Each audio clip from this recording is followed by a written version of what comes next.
This podcast is presented by Castrol Edge Euro, the #1 brand recommended by technicians in Europe. Did you know that almost 50% of European vehicles in Canada come factory filled with Edge Euro? Offer better oil. Offer your customer Castrol Edge Euro. Questions? Contact your local auto parts distributor or Wakefield Territory Sales Manager or customer service at 1-800-268-5339.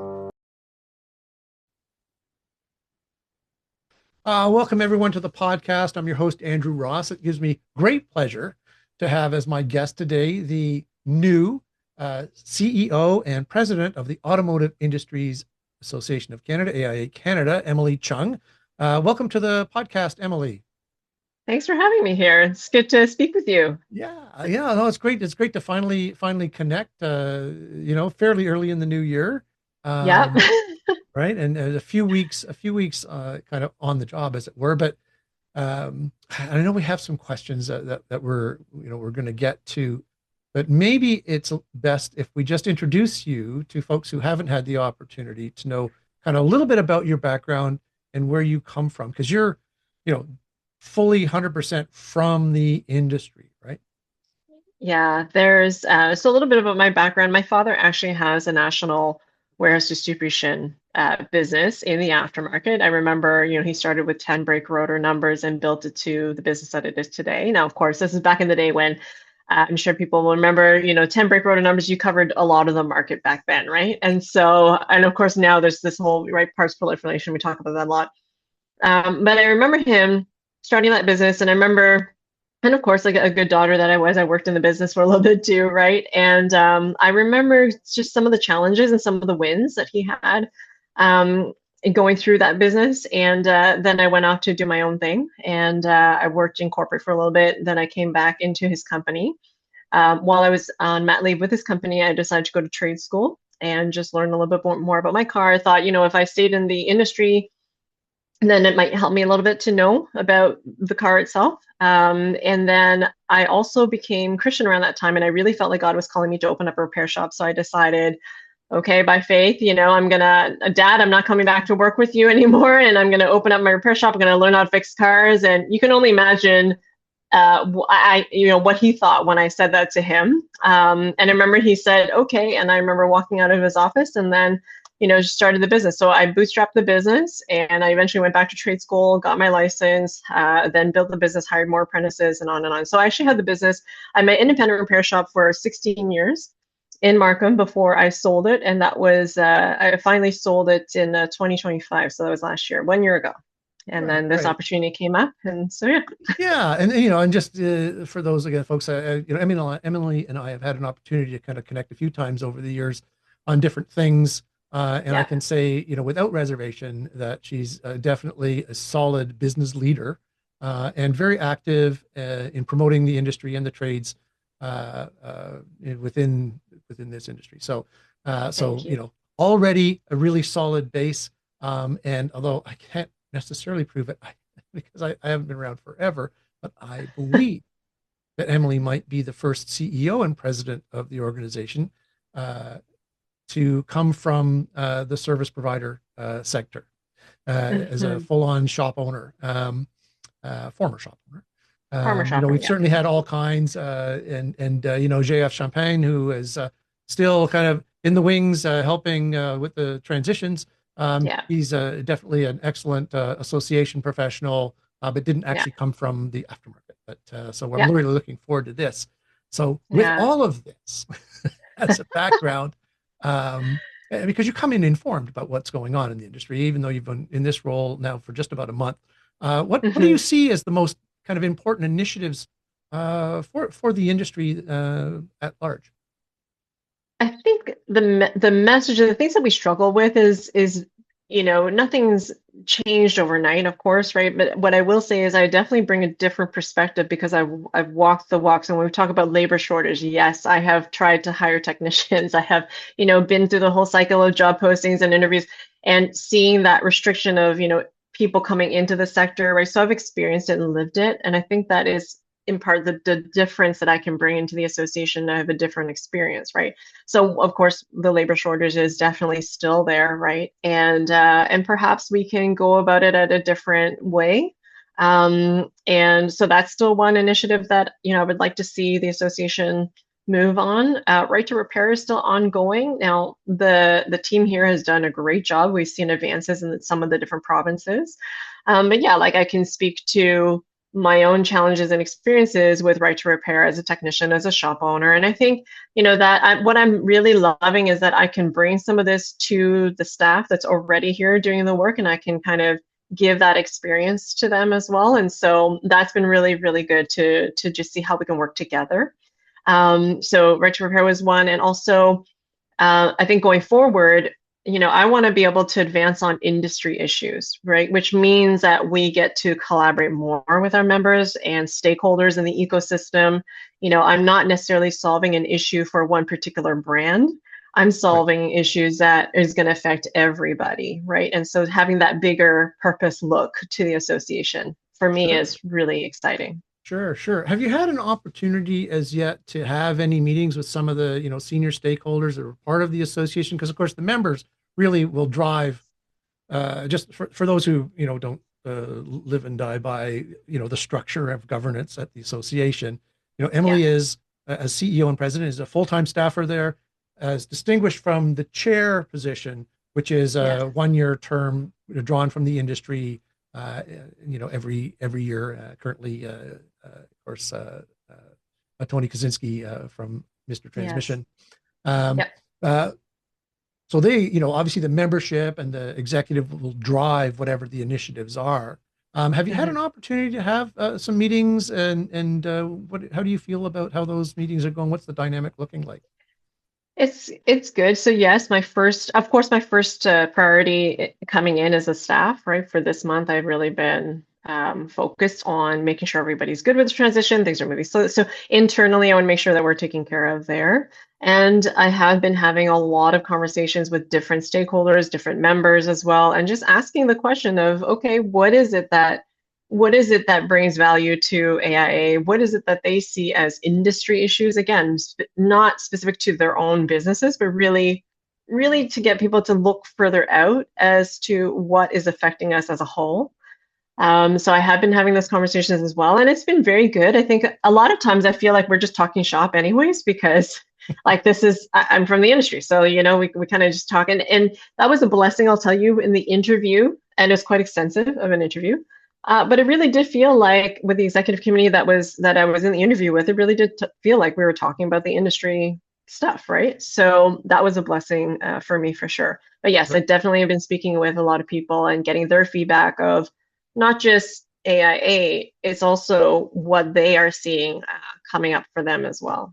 Right, right, right. Yeah. So, I mean, you mentioned, a couple of issues on, right to repair and the labor shortage. You're probably, to varying degrees, top of mind for a lot of folks in the industry, particularly at the shop level. The labor issue is, I mean, it's not new, but boy, oh boy, it can really grind a business, Yes. trying to get that sorted. What are Yeah.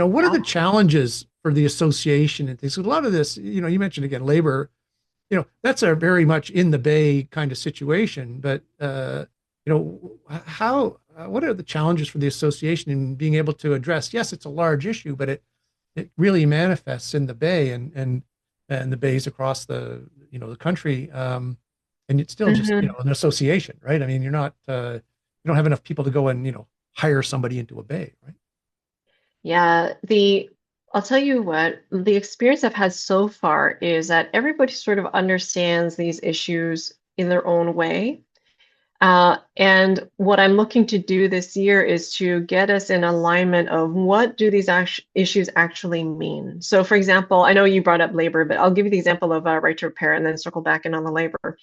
Right to repair is experienced so differently by people in collision and by technicians in the shop bays, by repair shop owners that have to buy all the scan tools, and then by parts manufacturers too. So even just right to repair, there's such a variation of how it's understood by the industry.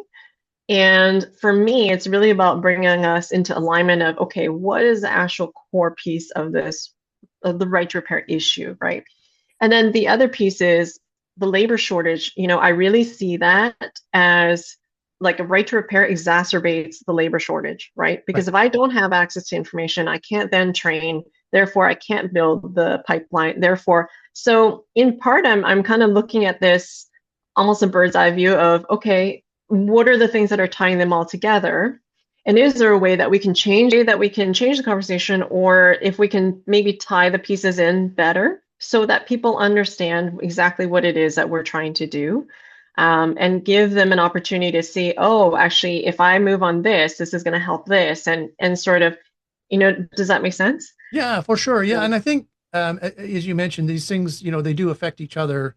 If there are barriers to accessing information, repair information quickly and effectively, it's going to affect the efficiency in the bays, which will affect your needs for staffing and et cetera, right? I mean, if it takes yeah, somebody 3 hours to do something, where if the right information were at hand easily, 2 hours or an hour and a half, um, obviously that's going to have an impact, right? So, yeah, um, yeah.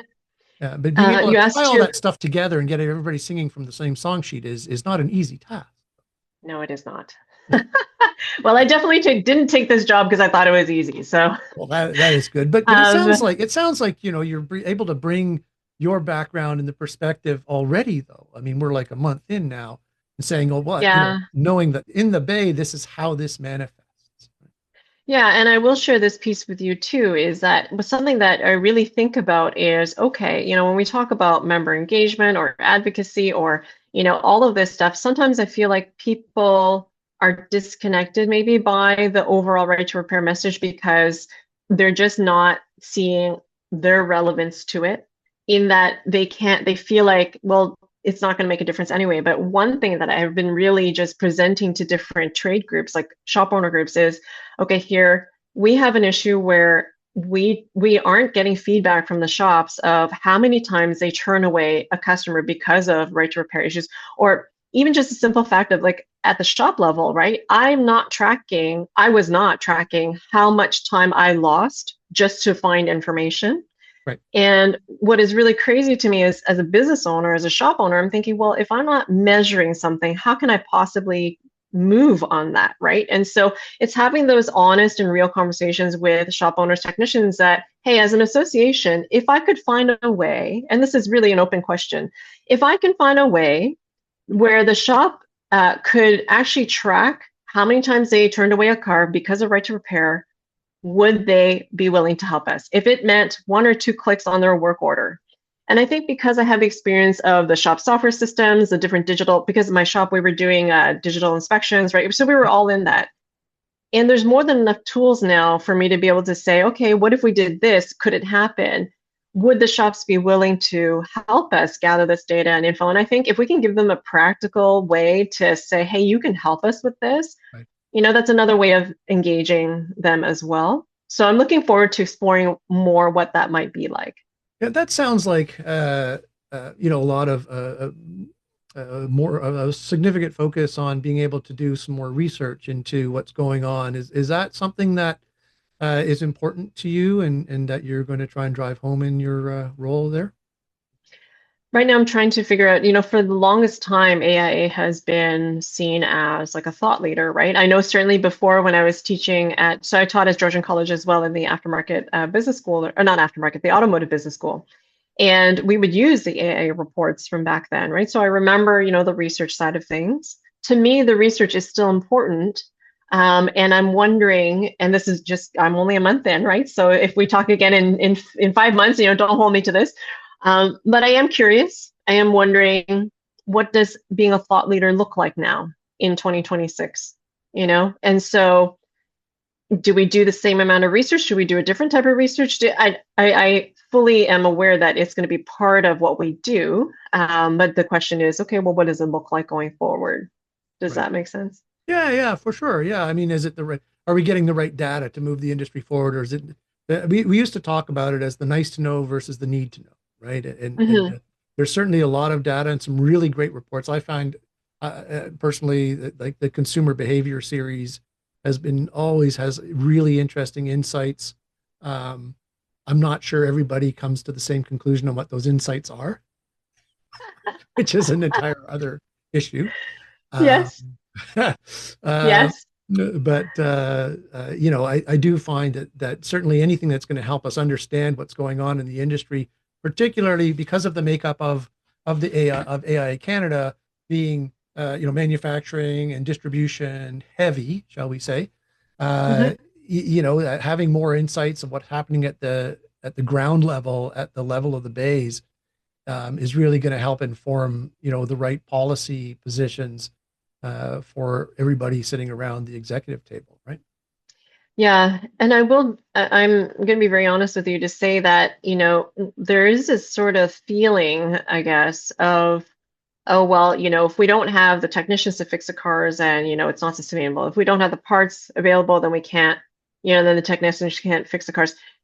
We are we are an industry that is very tied together. So not one particular segment of this sector is more important than the other, in my mind.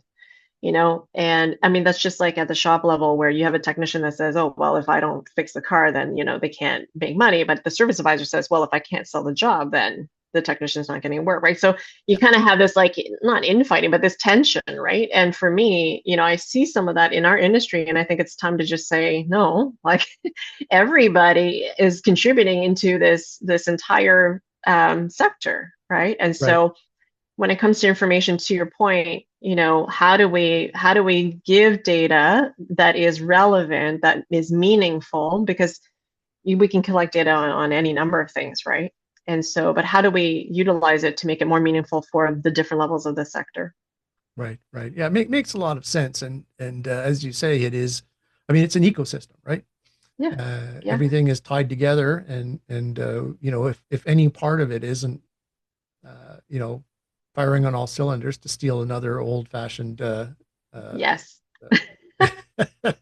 term, the whole thing isn't going to work great. I mean, one of the things that I think really is um, super important to the overall success of the industry is kind of the robust nature of it. There's not like one supplier to one plant to one. I mean, it is a myriad of suppliers, a lot of independents yes, vying for business. And so if one yes, has some issues in the supply chain, like, we don't have 500 shops shutting down waiting for a yeah, part. exactly. There is somebody else that can help. And Hmm. that just seems to really set it up for what is clearly in many sectors of the economy, been a turbulent time, right? Yeah, yeah, exactly. And I also think too about, okay, well, does AIA have, and again, this is, whoever's listening to this and watching this, if they have feedback, I would love to hear it. As to think about, okay, well, is the association also going to be consumer facing? We are for sure government facing. We advocate heavily, heavily to the government. I'm in Ottawa this week, doing just that. And but what is our members' expectation of what we do at the consumer level too? Do they have an expectation? Is that so? As an association too, I'm taking the first quarter, right, to really just assess and see where is it that the association sits, where is it that our members want us to go, where does it make most sense to go? It's like evaluating a business almost, right? Right. Yeah, yeah, yeah, for sure. So as we look, and we will, we're just, again, you're just starting now, or We're one just month in starting. or thereabouts. So I feel it's not really a fair question, but if you were to have a measure of success after the first quarter, after the first year, what would that be for you and for the association? For me, I would love to, at the end of the year, be able to really get a sense of, you know, the member engagement, the member that, hey, okay, back to that question of what is the big industry issues that we are solving, and how are we practically moving on those fronts, right? I would love to be able to point back and say, yeah, this is what we did. This is what happened. This is how we advanced it. This is how I was able to change the way how we framed something. Right. When I think about, for example, labor shortage, one of my big thoughts right now is, we need to engage students at a younger level. We engage students right now at the college level when they're in the trade school, and I think we will continue to do that. I do see a gap at the younger level though, because by the time they hit the colleges, in my mind, they've already decided what they want to do. How do we as an association, a nonprofit association, move for the industry to bring our our sector as a possibility to those who haven't decided, and this would be like in Ontario, grade 9, they already have their first careers class. So by grade 9, they're already deciding and thinking what they want to do. Well, are we there? Are we talking to them? Are we, even an option for them? So that's one big piece that in my mind thinking, is this a possibility that I could look into? You know? Right. Right. Yeah. So that's one thing One I've one been thing. mulling over. Yeah, One thing, that's a just big yeah. thing though, and I think you'll find a lot of people who will nod their heads when they hear you say that, because as you say, and not just for technicians, right? I mean, for all sectors within the industry. I mean, you can be a lot of things and still kind of pursue it sort of automotive adjacent, right? If you have a Yes, desire to be part of an automotive aftermarket company, you certainly don't have to yes, be a technician. I mean, there are many, yes, virtually every career path you could choose could be executed exactly. within the industry, right? Exactly. Yeah. So that would be, I think, a fun thing to explore. We are going to talk a little bit more about this at the annual conference in March. And so, yeah, we'll see how that lands with the audience. But it is something that I'm curious about. Again, we are going to move ahead with, different things that we're doing at the college level. And then part of me wonders, is there more? Is there more that we can do? Right? Is there more? That's a good place to end it. Is there more? Is there more? Good stuff. For the folks who are part of the association, come and see more of Emily and hear more from Emily at the national conference in March 11th to 13th, I think. Yes. 11th. Yeah. Yeah. And we'll put a link down in the show notes to Okay. if anybody's interested to register and whatnot. And Emily, thank you so much for joining me on the podcast. It's great. I'm really looking forward to seeing what happens with the new dynamic in the big chair, as it were. Yes. Sounds good. Me too. Yeah, good Thank stuff. you, Andrew. Awesome. Great stuff. Thank you for joining me. For everyone else, thank you for joining us. Yes. Take care of each other, take care of yourselves, and good Lord willing, it'll all work out, right? So Yeah, take care. exactly.